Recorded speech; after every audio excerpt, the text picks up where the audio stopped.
In Uganda, people have been waiting since dawn for this, their first dose of the COVID-19 vaccine. But here the shots are in short supply. Activists say that's due in part to the demands of pharmaceutical companies.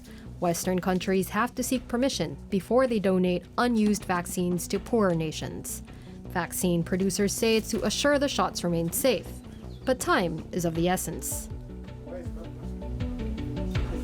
If you leave pockets of unvaccinated people in sub-Saharan Africa, there are chances that new variants could emerge from here that might threaten the health of the people in the developed world. It's a race against time and competing interests in the fight against COVID-19. This is your COVID-19 special on DW. I'm Janelle Dumalaon.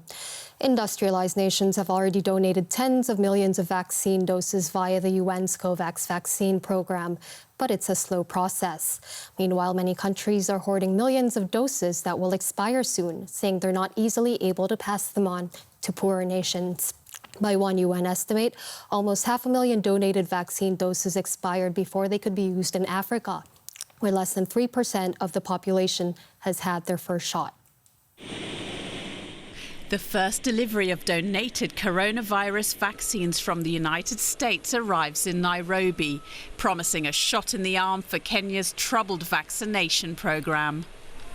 Like many African countries, Kenya's vaccination program has been plagued by a shortage in the global supply of vaccine doses. Less than 2% of Kenyans are fully inoculated against COVID-19. Across the nation, over 4,500 people have officially died of COVID-19, but this figure is believed to be an underestimate. Hospital beds are filling up with COVID-19 patients as the Delta variant of the coronavirus spreads. And more people are following official health advice and getting the jab. Members of the Maasai community queued at this health facility south of Kenya's capital, Nairobi. I've been hearing on the radio that there's this vaccination drive going on. And I decided to also come and get vaccinated. I will tell people, especially my generation, this disease adversely affects us old people. I'll tell them to come to the health centre and get vaccinated.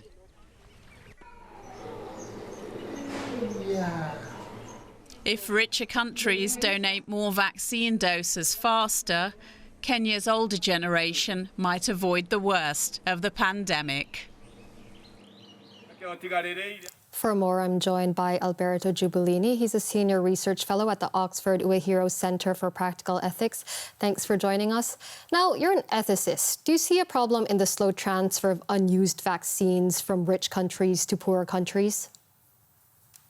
Yes, so there is a problem, of course. There are many problems, actually. One problem is that there are vaccines that are going to expire and we're not going to use in the rich countries. And this looks like a big waste of resources, especially given how much these other countries need these vaccines. So there is a problem with vaccines that are wasted. And there is a problem with vaccines that are not going to be wasted, but many countries, like in the UK, European countries, are going to use for the booster dose, for the third dose. So there is a situation where some countries, some people in certain countries, the most vulnerable people will have 3 doses of the vaccines. And certain people who equally need the vaccine in poor countries will not have any dose of the vaccine. So there are 2 different kinds of problems, but the outcome is the same. There is a big inequity in the way we are distributing vaccines. Are you saying then that booster shots, especially at this time, are unethical?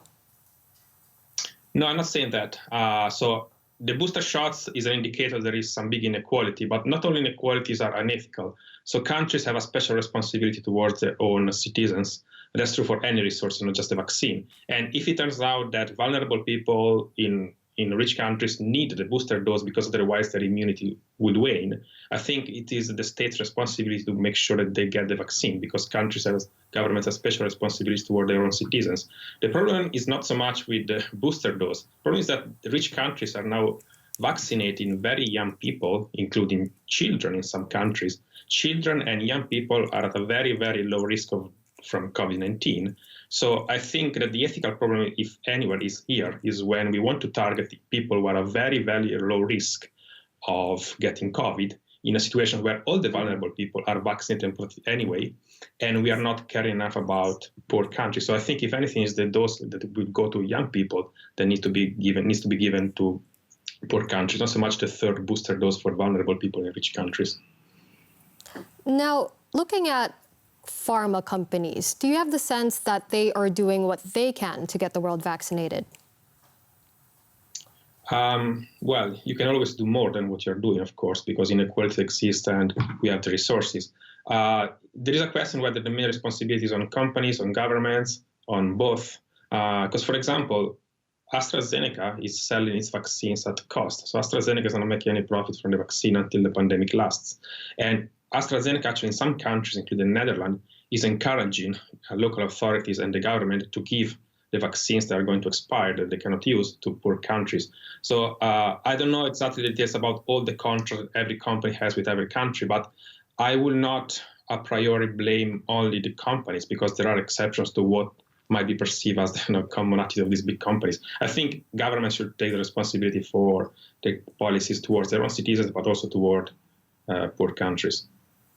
So are you saying that Western countries, in fact, do have a moral obligation to consider the healthcare systems in other countries and not just their own? Yeah. It's a difficult balance to strike between internal interest and global interest and interest of the most vulnerable and most vulnerable countries. But they certainly do have a responsibility to do that. And the question is how to strike this balance between internal needs and global needs. And what I suggested that, if anything, the vaccine that should be given to poor countries are those that are destined to children, not to the old people. But yeah, they certainly have a responsibility, and that's true in the same way as they have responsibility with regard to any other scarce resources. For example, each rich country destined a part of their revenue from taxes to foreign aid, for example, every year. And we should see vaccines in the same way, as a way that each country have to assist poor countries and a responsibility they have to help poor countries. Alberto Giubilini, a senior research fellow at the Oxford Uehiro Center for Practical Ethics. Thank you so much. Thank you. Time now for one of your questions. Over to our science correspondent, Derek Williams. Is it better for countries to vaccinate with a range of vaccines instead of only using one type?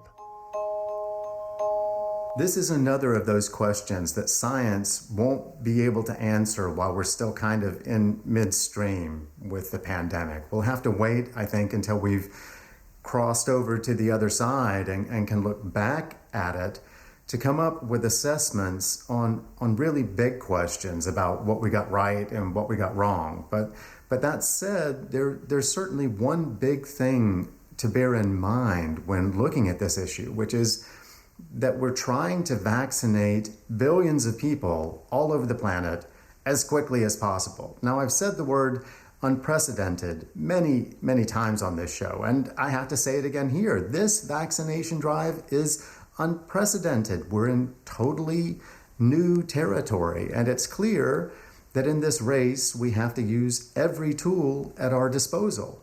And safe and effective vaccines are the most powerful tool that we have. So if exhaustive trials prove that a vaccine is safe and that it's effective, then the most important thing is to get it into as many arms as possible, as quickly as possible, regardless of manufacturer or platform. For most countries, for obvious reasons, that's going to mean using a range of vaccines from a range of manufacturers.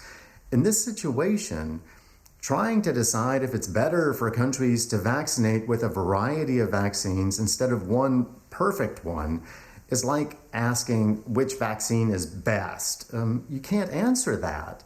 Certainly not now. And if you tried, you'd likely be saying something else next week or next month as the pandemic evolves and as we learn more. But I will say that, to me at least, the old proverb about not putting all of your eggs in one basket makes sense here as well. After all, betting on a range of products spreads the risk if some vaccines don't prove as effective against variants or as long lasting as we'd hoped.